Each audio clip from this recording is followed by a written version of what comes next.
I just got back from vacation and I'm sick again. This happens to me almost every single time I take real time off. Doesn't matter what I do beforehand. I'm drinking with my immunity boosters, I'm eating clean, hydrating like it's my job. I still either get hit with a cold while still on vacation or come home and get hit with a cold within a day or two of finally slowing down. For a long time, I just chalked this up to being bad luck or just being around, germs in the airport, or if I was, in Disney World or, at a theme park that I was just around germs. But there's actually a name for this. It's called leisure sickness, and there's real research behind it. Here's the short version. When you're under sustained stress, your body runs on elevated cortisol and adrenaline. Those hormones keep your immune system on high alert, and they also mask symptoms. You don't feel sick, you feel busy. The research on this goes back to a Dutch psychologist who first studied this back in 2001. But here's the part that matters. It's not that the stress caused the illness out of nowhere, it's that your body delayed the bill. The moment those stress hormones drop, the moment you actually stop, your immune system swings back online, and whatever it was holding off finally gets through. It's a delayed crash, not bad luck, a bill that was always coming. And I keep thinking about that because it's basically a perfect miniature version of what is happening across every healthcare organization. If a body that's allowed to rest eventually crashes anyway, what happens to a team that never is allowed to rest at all? Because that's the actual condition most healthcare teams are working under right now. Not occasional stress with a recovery window. It's constant, no recoup, full speed operation, shift after shift, with no equivalent of vacation built into the system at all. Previous episodes include staffing ratios, documentation overload, and admin burden that you may want to check out. I want to go a layer deeper because there's new data out in 2026 that changes how I think about all three of these, and I want to walk you through what's actually new, not just repeat what you've already heard me say. Let's start with the headline number because it tells you something the older burnout stats didn't. Roughly 2 in 5 healthcare workers now say their job feels unsustainable. Not just hard, not just stressful, unsustainable. That's a different word, and it shows up specifically in workforce reporting heading in 2026. But the more interesting shift is how people are describing why. For years, the language was burnout, which is exhaustion, depletion. In 2026 surveys, a majority of healthcare workers are now pointing to something else as the bigger driver: moral injury. I touched on this a little bit in the previous episode. Moral injury is the sense of being forced again and again to act against your own values. Rushing a patient, skipping a conversation you know matters, documenting instead of being present, because the system won't let you do the job the way you know it should be done. Earlier burnout conversations centered almost entirely on exhaustion and hours worked. The 2026 data reframes the core injury as moral, not just physical, a mismatch between values and conditions, which doesn't heal the same way rest does. That distinction matters operationally. You can't fix moral injury with a wellness app or an extra day off.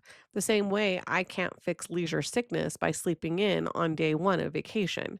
The damage isn't just fatigue, it's accumulated friction between what someone became a nurse or a doctor to do and what they're actually allowed to do on a given shift. Now, here's where it gets specific. Administrative burden alone now accounts for roughly a quarter of the variation of physician burnout scores. For every hour physicians spend with a patient, they're spending close to 2 hours on the electronic health record.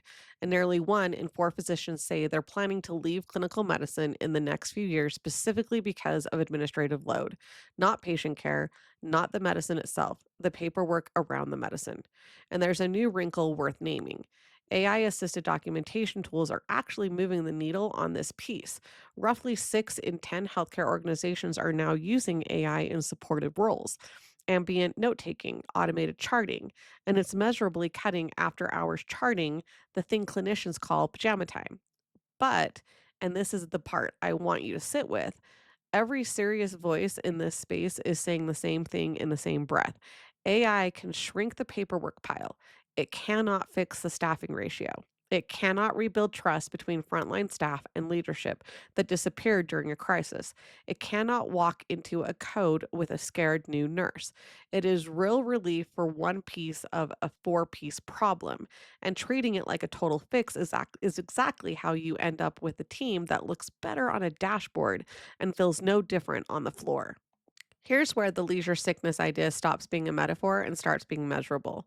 There's a multi hospital study out of Spain, over 180,000 patients across 8 public hospitals, that looked at what happens under chronic structural understaffing, meaning the unit was short staffed so consistently that 65% of coverage was treated as normal, not an emergency. The patients on units that dropped below safe staffing coverage had nearly 2.5 times the risk of dying in the hospital, plus higher readmission rates and more nurse sensitive complications compared to units that were adequately staffed. And separately, a UK study modeling the cost of actually fixing nurse understaffing, not patching it with temporary or agency staff, but permanently filling the gap, found that exposure to RN understaffing measurably increases the hazard of death, increases readmission risk, and increases length of stay. Eliminating the understaffing was not just clinically better. When you factored in fewer readmissions and shorter stays, it was cost effective, sometimes even cost saving. This isn't just understaffing is bad for morale, which you've heard. This is understaffing measured against actual death rates and modeled against actual hospital budgets, with a 2025 economic case that fixing it pays for itself. There's one more piece of this that surprised me. A separate study on temporary and agency staffing found something counterintuitive. Shifts that were technically fully staffed, full headcount on paper, but relied heavily on temporary nurses had nearly the same rate of care left undone as shifts that were short staffed with no temporary coverage at all. In other words, a full number on a schedule isn't the same as a recovered team.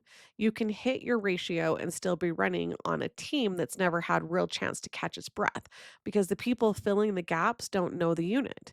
They don't know the patients, and the experienced staff end up carrying them. That's the organizational version of cortisol staying elevated. The dashboard says you're covered, the system never actually downshifted. So let's put this together. Leisure sickness happens to individuals because the body has no built in mechanism to process stress while the stress is happening. It just suppresses the bill until the pressure finally lifts, then it collects. Healthcare teams are operating under the organizational version of that same pattern, except for a lot of teams, the pressure never lifts long enough to collect the bill in a controlled way. There's no equivalent of vacation on a unit running at 65% staffing coverage shift after shift. There's no downshift. So instead of one person getting a cold for 3 days, you get the slow accumulation we now call moral injury. The 1 in 4 physicians planning to leave, and the 20% of the frontline nurse managers who told researchers last year that intended to leave their jobs within the next 6 months. It doesn't show up as one dramatic crash. It shows up as turnover, as care quietly left undone on a shift that looked fully staffed on paper, as a nurse who's technically still on the floor but has nothing left to give the next patient. The body eventually forces the issue. That's what happened to me on this trip. The healthcare workforce doesn't always get that forcing function. People don't always get sick and stop. Sometimes they just leave. Sometimes they stay, and the quality of care erodes in ways that don't show up until a readmission 6 weeks later. I'll be honest, I had every intention of coming back from this trip refreshed and renewed, but instead, I'm sitting here with a box of tissues, living proof that you can do everything right and your body sends the bill once you stop moving. That's not a reason to never rest. It's the opposite. It's the reason rest has to be built in on purpose, scheduled, protected, expected, instead of something that only happens when everything finally breaks.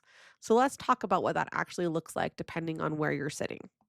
For patients and families, if your care team seems rushed, stretched thin, or like they're documenting more than they're talking to you, that's very rarely about the individual person in front of you. The research is clear that this is a staffing and system problem, not a character problem. It's fair to ask a hospital or practice about staffing ratios and turnover when you're choosing where to receive care, the same way you'd ask a surgeon about their outcomes. A team that isn't running on empty makes fewer of the small errors that turn into big ones. And if you're a healthcare worker yourself, hearing this as a patient of your own system, the exhaustion you feel is not a personal failing. It's a measurable, researchable, predictable response to the conditions you're working in. For healthcare leaders, AI assisted documentation is a real and worthwhile investment. The data shows it's already reducing after hours charting industry wide. Pursue it, but budget it as relief for one driver of burnout, not a substitute for safe staffing. Audit your fully staffed shifts the way that research suggests. Look at how much of that coverage is temporary or agency staff, and watch your care left undone reports on those shifts specifically. A full headcount number can hide a team that never actually got to recover. Build recovery into the schedule the way you'd build it into a budget line. Protected time off that's actually protected, realistic ratios, and visible leadership presence during the worst shifts, not just the easy ones. The research increasingly ties leadership visibility directly to whether nurse managers say they intend to stay. Notice that the advice for patients and for the advice for leaders isn't really that much different. It's the same message, just two different seats. This matters for everyone watching, not just the people who work in healthcare. Every one of us is a patient eventually. The team treating you, the nurse at your bedside, the doctor reading your chart at midnight, their capacity to show up for you is directly tied to whether their system ever lets them downshift. This is a quality of care issue that touches every person who will ever need a hospital. If this hit home for you personally or for someone you know who's running on empty in this field, send it to them. Sometimes the most useful thing you can do for someone who's exhausted is hand them the research that tells them that it's not just them. And if you want the next episode of Behind the Business of Healthcare the moment it's out, subscribe now. We've got more of these conversations coming and you don't want to miss them.